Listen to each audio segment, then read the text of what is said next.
शौक नहीं मजबूरी है, पुरानी पेंशन ज़रूरी है। जी हाँ, नमस्कार, आदाब, सत श्री अकाल। न्यूज़ एट फर्स्ट इंडिया के वीडियो में एक बार फिर से हार्दिक स्वागत है। आज हम बात करने जा रहे हैं ओपीएस को लेकर। देश भर के सरकारी कर्मचारी सरकार से कह रहे हैं कि अपनी नई पेंशन अपने पास रखो और हमें हमारी पुरानी पेंशन दो।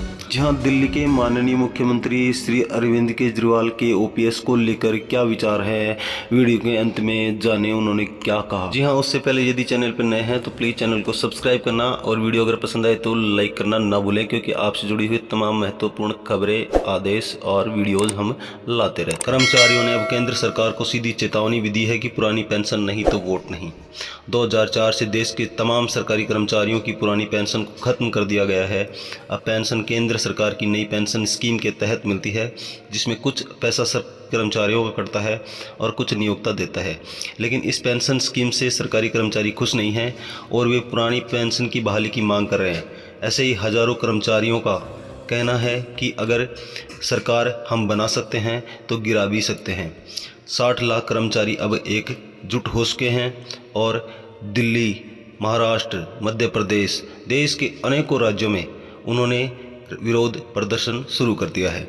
रैली में दिल्ली के मुख्यमंत्री अरविंद केजरीवाल भी शामिल रहे और उन्होंने कहा कि दिल्ली में पुरानी पेंशन बहाल करेंगे। केंद्र सरकार के पाले में गेंद को डाल दिया। उन्होंने कहा कि दिल्ली में पेंशन केंद्र सरकार से मिलती है। इस पर न्यू जिक्लिस से बात करते हुए इसको लेकर एक विधानसभा में विशेष सत्र का आयोजन किया गया, परंतु अंत में वो दिल्ली के कर्मचारी को पुरानी पेंशन देना चाहते हैं, परंतु वो केंद्र के बिना नहीं दे सकते। ये बात पूरी तरह गलत है। दिल्ली सरकार चाहे तो अपने विभाग के कर्मचारियों को पुरानी पेंशन दे सकती है। कई अन्य राज्य भी दे रहे हैं। उन्होंने कहा कि केजरीवाल बहाने छोड़कर कर्मचारियों की मांग को स्वीकार कर उसे जल्द लागू करें। ये कोई पहला मौका नहीं था जब पेंशन को लेकर कर्मचारियों ने अपनी नाराजगी जाहिर की हो। हाल ही में सेवानिवृत्त हुए कर्मचारियों का दुख भी सुनना जरूरी है। उन्होंने कहा कि अपनी पेंशन राशि से वो अपनी मासिक बिजली बिल भी नहीं जमा करा पाते। नए योगदान आधारित पेंशन सिस्टम के तहत शामिल इनमें से कई कर्मचारी मासिक पेंशन के 700-800 रुपये ही प्राप्त करते हैं, जबकि पुरानी परिभाषित लाभ योजना में न्यूनतम गारंटीकृत राशि लगभग 9,000 रुपये थी। अब कर्मचारी अपने मासिक वेतन का 10% भुगतान करते हैं और सरकार भी इसमें इतना ही डालती है और बाद में इक्विटी शेयरों में निवेश किया जाता है।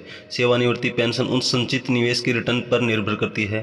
पुरानी व्यवस्था में पुरानी पेंशन राशि सरकार द्वारा दी जाती थी, जबकि जनरल प्रोविडेंट फंड जीपीएफ में कर्मचारी योगदान के लिए निश्चित रिटर्न की गारंटी थी। सरकार अंतिम वेतन महंगाई भत्ते का 50 कर्मचारियों को देती। पेंशन योजना में अब 1 जनवरी 2004 को या उसके बाद केंद्र सरकार के लिए सभी नई भर्तियों के लिए अनिवार्य योगदान है, कुछ एक राज्यों को छोड़कर, जबकि सभी राज्य इसमें अनिवार्य बना दिया गया है। 2013 में स्थापित एक स्वतंत्र पेंशन फंड नियामक और विकास प्राधिकरण एनपीएस को नियंत्रित करता है।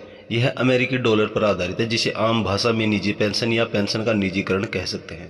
यह 2003 में पूर्व एनडीए सरकार द्वारा लागू की गई थी। जी हां, अब पूरे देश भर में ओपीएस को लेकर मांग उठ रही है। ये कोई पहला मौका नहीं है जब पेंशन को लेकर कर्मचारियों ने अपनी नाराजगी जाहिर की हो। अभी बीते 16 नवंबर को लखनऊ में रेल कर्मचारियों के एक कार्यक्रम में रेल मंत्री पीयूष गोयल को कर्मचारियों के गुस्से का सामना करना पड़ा था।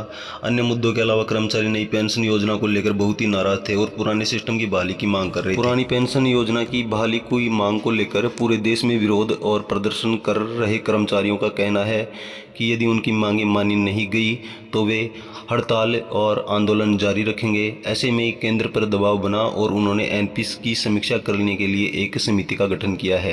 अब देखना यह है कि एनपीएस की जो समीक्षा की जाती है वह कर्मचारियों के लाभदायक होती है या फिर ओपीएस पर ही सरकारी कर्मचारी अड़े रहेंगे।